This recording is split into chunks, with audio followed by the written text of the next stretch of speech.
I was also thinking about like, misconceptions that we have, like people, viewing, what we do and the lifestyle that we have and kind of not judging it, but having like their own perception of, what we do and stuff like that. So maybe I Yeah. can ask you that kind of question. Like, what is it that you do? Not so much the what, but the why around it. And yeah, if you could just dive deep into, what that looks like for you. Yeah, something I do want to mention is it's so funny because I was rewatching our very first video and I really started to realize the type of word, the filler words that I would use. And I think that goes back to a why on why we're doing this, right? We watch ourselves and we are learning, actively learning what not to say. Hey, this sounds a little confusing. Maybe remove that word from the way what you're saying. So I think that's interesting. It's barely the very first video, and I'm already adding, two and two together, trying to make it work for the very next time. Anyways, I really like your question. The why is ultimately growing connections and leaving a meaningful name behind. I feel like for me, whether I'm making tons of money, whether I'm not making money, if I can, it goes back to what we've discussed before. Like, I feel like if we can change somebody's life or if we can help any way we can, that's more significant or important than the money or a rich lifestyle or a flashy lifestyle, you know? I think it's building connections and making people feel good to help, right? Like helping any way we can. So for me, that's kind of why I do what I do. What I do is actually I'm in the construction industry. So on the previous video, we spoke about how Gustavo introduced me to become a framer, and I was actually able to transition into a superintendent role with Miranda Homes, building homes, and I really I grew a passion for it just because I was able to build a product, a home to then deliver it to customers, clients, and see a smile on their face, right? I mean, I had a lot of clients back when I was with Miranda that they were just happy. We built a really good connection. We built a really good relationship where, I mean, even then now, I mean, they've invited Dow and I to a housewarming.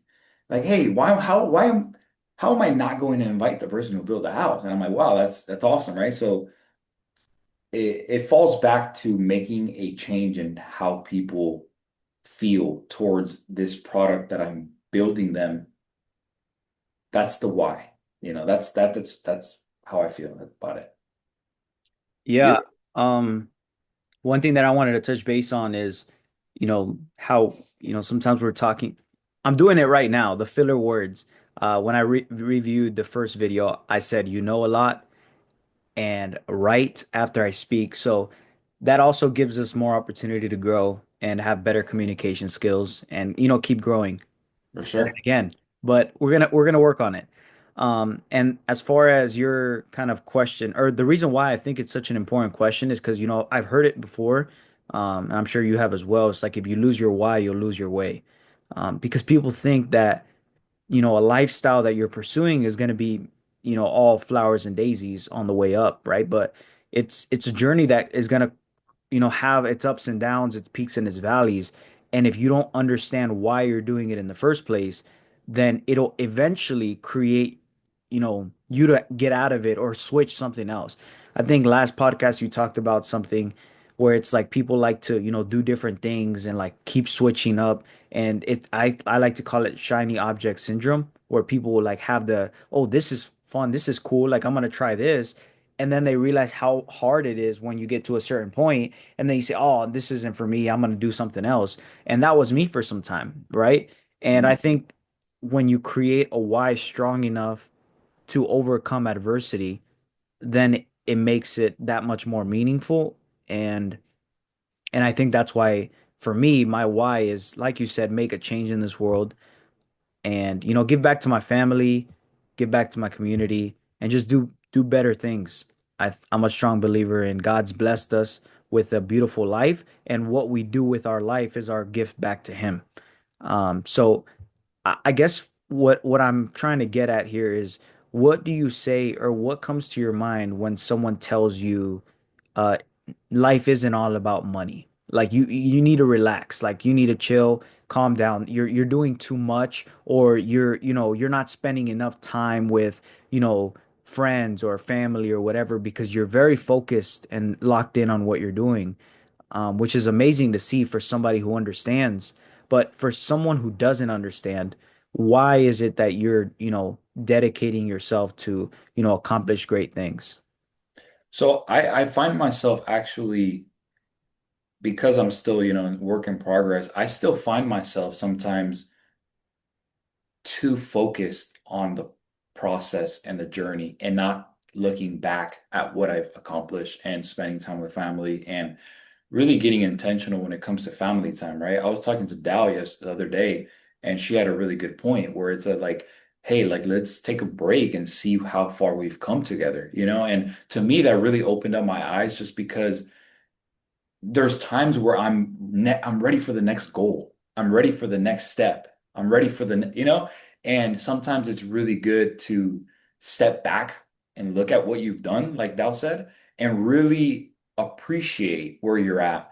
But back to your question as far as is money everything? I feel like it's money is not everything, but money as we've listen to, certain podcasts and certain people talk about, money is a tool at the end of the day to be able to get you those things that are valuable, right? For example, if you have the money to go to travel and spend time with family, you're using that money somehow, some way for the importance of life, which is family, friends, your significant other, right? So to that extent, I feel like you need money to be able to do that, right? You need money to be able to travel 3 hours south, 3 hours north to Atlanta to go see you, right? You need something like you need that tool to be able to get to you can be able to do that, right? But I think it's to just to an extent. Like there's a specific balance when somebody is just all in about money, trying to make deals, cutting corners just for the money. When it comes to that, I don't appreciate that. I don't think that's cool. Like I feel like whenever you get into deals with anybody or whether it's investing, like anything in general, business wise, I feel like a lot of people focus too much on the money rather than the relationship they can build, the people they can meet, you know? So yeah, what do you think? No, I think it's very accurate. I think for me, I can agree, money is a tool to, leverage your life to be better. Um, but one thing that I personally see that's, a huge plus is that it's kind of like we talked about in the last video where it's who you're becoming in the process that then attracts the money that you so-called chase, right? So, yeah, it's good to, pursue something that creates high compensation, but it's also like it's very satisfying to see how you grow throughout that process, right? The success is not in the destination, but it's in the journey itself. Mhm. And when you can realize the growth that you've had, then you have so much more to appreciate and you have so much more to be happy about. It's like, why would I ever want to live in this world and create like a ceiling for myself and not keep expanding, not keep growing, not keep, filling my potential? I always like to take the exercise. If you close your eyes and you imagine your perfect day, your 10 out of 10 day, well, are you living up to that, 10 out of 10 lifestyle that you're, dream of or you want to become? And I think that's very powerful because I'm not myself and I know that because for me, my most productive day, I wake up really early, have some coffee, get started on my day, go on a run, shower, get my day started. Like there's so much that I could, be productive. And if I'm not doing that, I realize I'm not living to the fullest potential that I have. So, pursuing that outcome is also like pursuing your future self. But in order for you to actually give your future self a chance, you need to kind of not get rid, but you need to upgrade your past self as well. And change is good. I think a lot of people have created this, view where, oh, you changed, like you're different. But it's like, I see that as like, thank you. I appreciate that. I've been working on it, right? Instead of a negative, it should be growth and it should be change. And one last thing before I pass it over to you that I think I read in the book Winning by Tim Grover. He was the coach by to Michael Jordan, Michael Jordan or Kobe Bryant, one of the two, or both. He talks about balance. That book is very heavy, so I only recommend it if you don't have a light heart. But that book is very like straight, direct, and hard in a sense that he says balance, excuse my language, is just quoting what he said. He said balance is bullshit. He said if you want to have balance, well, if you look at a scale at balance, it's net zero, right? When a balance is actually balanced, the number will show zero because there's two sides of the scale. And when you have proper balance, you pretty much netted nothing. You've netted zero. So your balance needs to be determined based on the outcome that you want. So if you want to reach a high level of success, that balance is going to have to lean further towards whatever it is that you're trying to achieve. So it just depends the life that you're trying to achieve and the lifestyle that you're, pursuing, and then that will then determine what balance you actually have. So what are your thoughts on that? That's very extreme.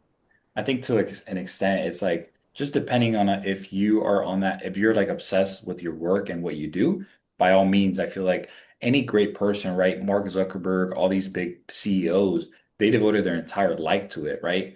I mean, they didn't come home, they slept in their office. That's where I think this author is talking about that type of balance, right? And they are where they're at for that reason. They deserve it, right? They put in the work at a young age. They sacrifice their young life going out they sacrifice, they delayed gratification, right? We spoke about that on the previous episode. So I agree with that to an extent. Of course, balance, right? At the end of the day, it's whatever you put in is what you're going to get out for the both of us, right? Even in general, in our situations, it really comes down to how much do you want it? How bad do you want it? Yeah. I did want to mention, what is the quote that you said before? You're like, um, you're not a, no, you're a millionaire, but the dollars just haven't caught up. Or can you, Yeah. is So that how it said? the mindset that we have and that I personally have is extreme. And I know, wholeheartedly in my heart that I'm gonna keep pursuing greatness. So I know that I'm gonna be a millionaire. It's just the money hasn't caught up yet, right? I like that. I'm already a millionaire. Like it's a mentality. It's a, manifestation. It's this soul-hearted faith that you're gonna accomplish what you want to pursue. And but it all comes down to the work ethic. I think people underestimate what they can do or sorry, they overestimate what they can do in the short amount of time, but they underestimate what they can do in a long period of time, right? And people think that it's a microwave society that we live in today. They want things fast, they want things now, but in reality, it is a small change. Sorry, small smart decisions plus time and consistency equals radical change. So that creates momentum through the day in and day out. I've sent you an audio that I was listening to where it talks about Michael Jordan, how he created all of his wealth from the young age that he was practicing, right? Like all of the hard work days, day in, day out, day in, day out, day in, day out. That is when his true wealth was created. It wasn't created when he made his first $55 million in a year. It was created in the time period when he was doing 1,000 shots a day, when he was really putting in that, blood, sweat, and tears. And in that time, people don't realize that this is the moment where you're a millionaire. Like you are accomplishing that in this very moment. It's just the results haven't caught up yet. Because the results are future to come after the habits have been done for a long period of time. I like to take Michael Phelps for example. He's created he's the face of swimming, right? He's created so much success. So what do you think his balance was? Well, in his entire career, in his entire training to be in the Olympics and have the results that he wanted, in all of those years, he's missed 4 days of training. Think about Wow. that. In his entire career, he's missed 4 days of training. That is, there's how many birthdays in a year? How many anniversaries? How many Christmases did he miss? That's Think crazy. about it. I did not know that. It's absolutely insane. But if somebody from the outside perspective is looking at him train in, day out, day in, day out, day in, day out, they're gonna say this man is obsessed. This man is crazy. This man does not have a real life balance. But that's why he has what most people don't. That's huge.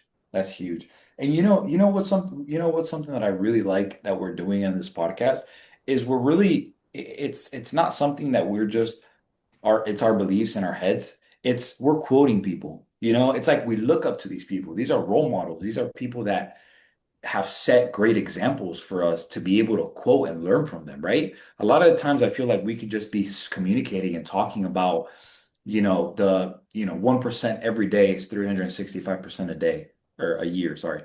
The quoting Jim Rohn, you with Michael Phelps, with Michael Jordan, right?